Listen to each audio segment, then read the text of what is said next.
आज हम Japanese motorcycle manufacturing companies का ड्रॉबैक्स के बारे में बात करेंगे। इससे पहले एक वीडियो में मैंने इंडियन मोटरसाइकिल मैन्युफैक्चरिंग कंपनीज़ के ड्रॉबैक्स के बारे में बात किया था और आज हम जापानीज़ मोटरसाइकिल मैन्युफैक्चरिंग कंपनीज़ के ड्रॉबैक्स के बारे में बात करेंगे। सिर्फ जापानीज़ मोटरसाइकिल मैन्युफैक्चरिंग कंपनीज़ ही नहीं, ऑस्ट्रियन, जर्मन, जो भी नॉन इंडियन मोटरसाइकिल ब्रांड्स हमारे इंडिया में मोटरसाइकिल ऑफर करता है, उन सभी के ड्रॉबैक्स के बारे में आज हम बात करेंगे। जापानीज़, ऑस्ट्रियन और जर्मन जो मोटरसाइकिल ब्रांड्स है, ये ऑफ कोर्स हमारे देश में बहुत बेहतरीन मोटरसाइकिल्स ऑफर करते हैं, पर फिर भी उनमें जो कुछ ड्रॉबैक्स देखा जाता है, मुझे पता नहीं वो ड्रॉबैक बोला जा सकता है कि इग्नोरेंस टुवर्ड इंडिया और इग्नोरेंस टुवर्ड इंडियन कंज्यूमर्स, ये कैसे बोला जा सकता है, ये I am confused, but still I will call that as a drawback.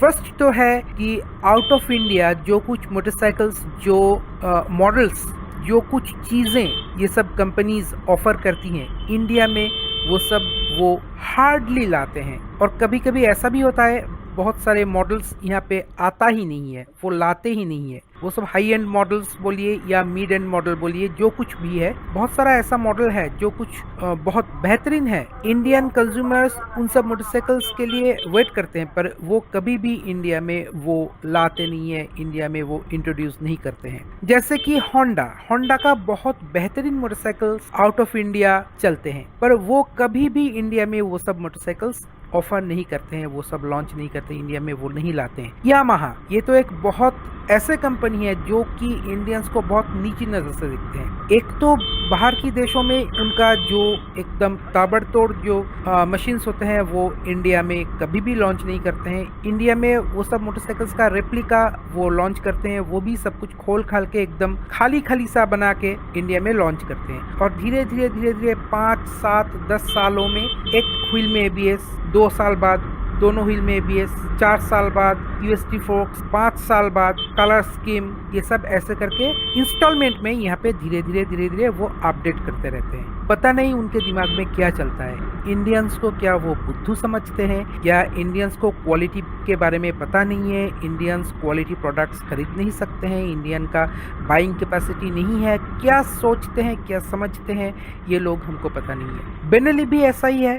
Benelli बाहर की देशों में, आउट ऑफ इंडिया जो मोटरसाइकिल्स, जो मॉडल्स इंट्रोड्यूस करते हैं, वो इंडिया में कभी भी नहीं लाते हैं, कभी भी ऑफर नहीं करते हैं। BMW, कावासाकी, ये तो एकदम प्रीमियम से प्रीमियम ब्रांड है और इनका मोटरसाइकिल्स भी प्रीमियम से प्रीमियम है। तो ये कुछ मोटरसाइकिल्स यहाँ पे लाते हैं और इनका इंपोर्ट करने का जो चीज़ें हैं, ये चलता रहता है। ये most of the vehicle import करके ही इनका लाना पड़ता है या लाते हैं। पर जो रेगुलर जो ब्रांड्स यहाँ पे ऑपरेट करते हैं, जैसे कि होंडा, सुजुकी, यामाहा, बेनेली, ये सब कंपनीज जो है ना, ये इंडियंस को थोड़ा सा अंडर एस्टिमेट करते हैं। होंडा बहुत बेहतरीन मोटरसाइकिल इंडिया में ऑफर नहीं करते हैं। यामाहा बहुत बेहतरीन मोटरसाइकिल है इनका, जो आउट ऑफ इंडिया चलता है, वो इंडिया में कभी भी इंट्रोड्यूस नहीं करता है। बेनेली का भी ऐसा ही हाल है।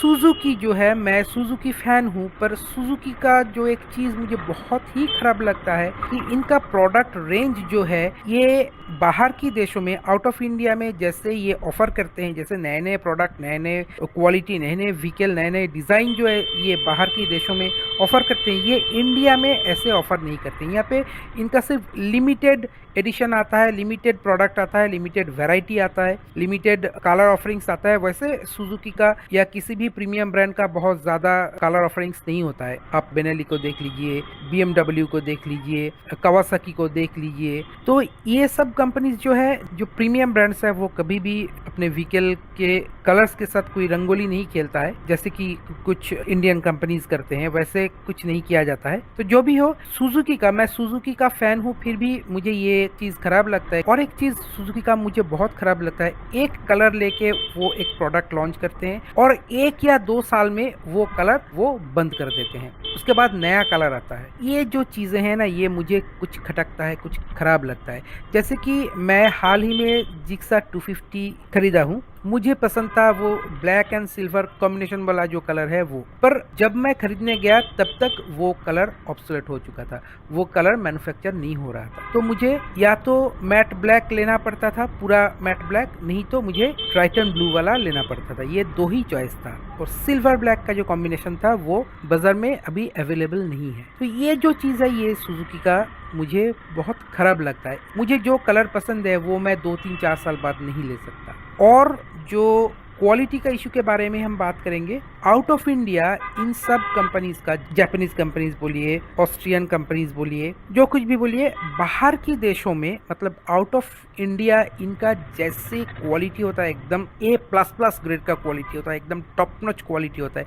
इंडिया में आते आते पता नहीं इनका क्वालिटी का क्या हो जाता है। ये अनडिनाइबल फैक्ट है कि होंडा में रस्टिंग इशू है, ये अनडिनाइबल फैक्ट है यामाहा में पैनल फिटिंग का इशू है, ये अनडिनाइबल फैक्ट है कि सुजुकी में रस्टिंग इशू है। मेरे व्हीकल में नहीं है, पर किसी किसी के व्हीकल में तो रस्टिंग इशू आया था, ये तो फैक्ट है, ये हम डिनाई नहीं कर सकते हैं। होंडा का एक व्हीकल आया था, उसमें से इंजन ऑयल लीकिंग का प्रॉब्लम था। सुजुकी जिक्सर का हिस्ट्री रहा है इंजन हेड से इंजन ऑयल लीकेज का। ये सब बहुत ज्यादा मेजर प्रॉब्लम्स नहीं है, पर फिर भी प्रॉब्लम्स तो है। मेरे व्हीकल में ये प्रॉब्लम नहीं है, पर फिर भी किसी किसी को तो आया है। 1000 में से 5 को तो आया है, 1000 में से 2 या 1 को तो आया है, वो भी क्यों आएगा?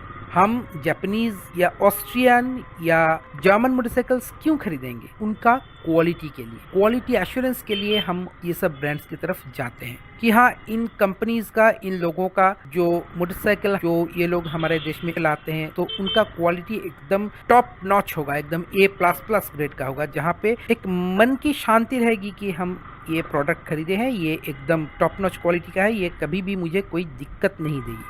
पर अगर इनमें ही ऑयल लीकेज का, इनमें ही रास्टिंग का, इनमें पैनल फिटिंग का इशू आएगा, तो ये तो ज़रूर से सोचने वाली बात है। I am a Suzuki fan, तो मुझे पता है सुजुकी का जो ड्रॉबैक्स है कि इनका इंडिया में बहुत सारा बेहतरीन मोटरसाइकिल्स ना लाना, इनका limited models, limited colour schemes, ये सब इंडिया के लिए एक ड्रॉबैक हो सकता है, और मेरे लिए भी ये कहीं ना कहीं एक नेगेटिव पॉइंट तो है। होंडा का भी मैं कस्टमर हूँ, मेरे पास होंडा व्हीकल्स भी है, तो उनमें रस्टिंग इशू जो है ये मुझे बहुत ज़्यादा दुख देता है। यामाहा का पैनल फिटिंग का इशू ये सभी को पता है, मैं ऐसी हवा में बात नहीं कर रहा हूँ, आप यूट्यूब में सर्च करके देख सकते हैं। तो ये जो चीज़ें हैं, ये सारे जो बाहर से हमारे देश में मोटरसाइकिल बेचने आते हैं, हम ऐसे ही राफली बात करें तो, ऐसे खराब तरीके से बात करें तो, बाहर की कंपनीज जो हमारे देश में मोटरसाइकिल बेच के पैसे कमाने आते हैं,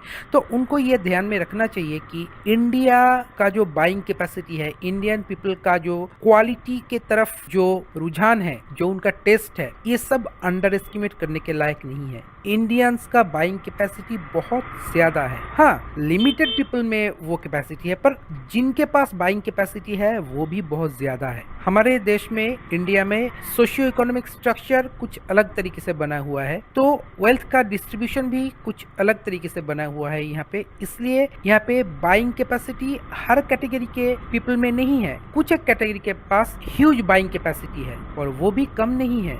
जो खरीदते हैं वो ताबड़तोड़ खरीदते हैं, और जो कम खरीदते हैं, क्या उनको भी क्वालिटी प्रोडक्ट मिलने का हक नहीं है?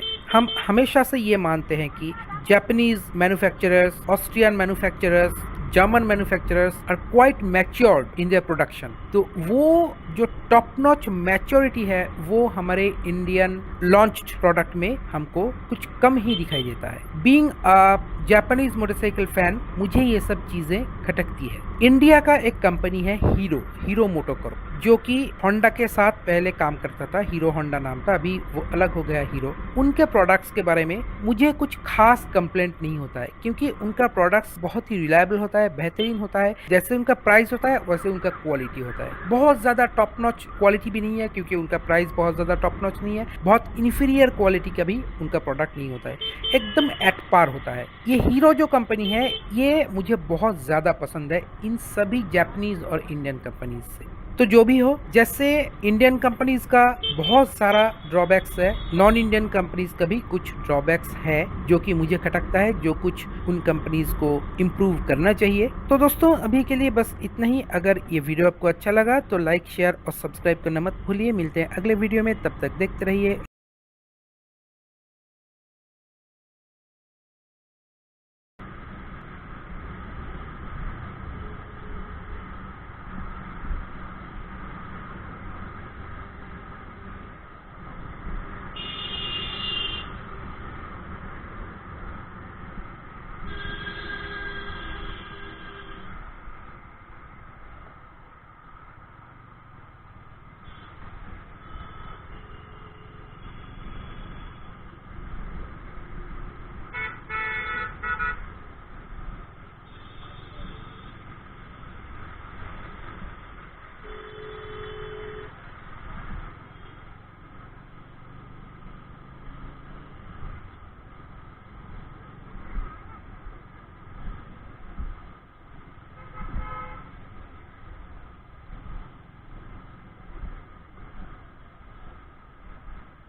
Thank you.